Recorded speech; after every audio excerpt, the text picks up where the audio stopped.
na ma so na gan shi domin baya ma birge ni haliyan.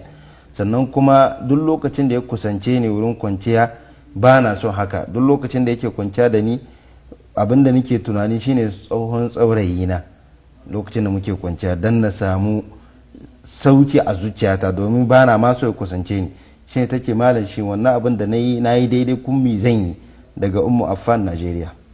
Inna lillahi wa inna ilaihi raji'un. Al-mulku lillah.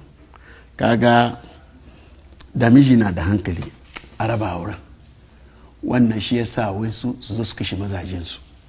Duk hanya na soyayyar ga kare da shi na kansa sai mun gama wannan mangare na da muhimmanci dan shi na kansa yana wannan kokarin isar da ita, amma tana tunanin wani wuri ta biya bukatunta. Ma'ana ina saduwa da ita amma aikin banza shi ke yi. Hankalinta yana wajen saurayi a cici kafin ta samu saduwa, ta samu fita da bukatunta. Ta mishin gara mai amfanin rayuwa.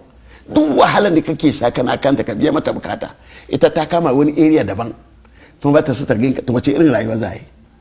Shi sahai jama'a, mace ba ta son ka a raba auren, ya fi soki.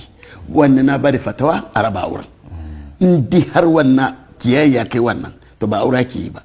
Wannan zamantakewan ba daidai, ita ma ba ta kyauta ba da abu ya kai haka ba, bai kamata ba. Ta ji tsoron Allah kuma da ta gani auren ba zai taba yi ba su raba auren.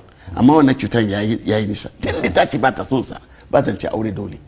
Ba aure dole a raba su. Sunna ce. Wata bace ta zo ta taddi manzan Allah asuba ta ce ya Rasulullah babu ni ba mijina. Manzan Allah ce ya ce ni raina na raba ba kauna. Shi manzan Allah ya raba aure. Ba sabu abu ba ne. Tun da ta ce ba ta son a raba aure. Allah ya samu dace. Mangare na da muhimmanci ne mala abin nan. Kada zuwa na yanka shi ba gari ba dare. Na'am. Muna ga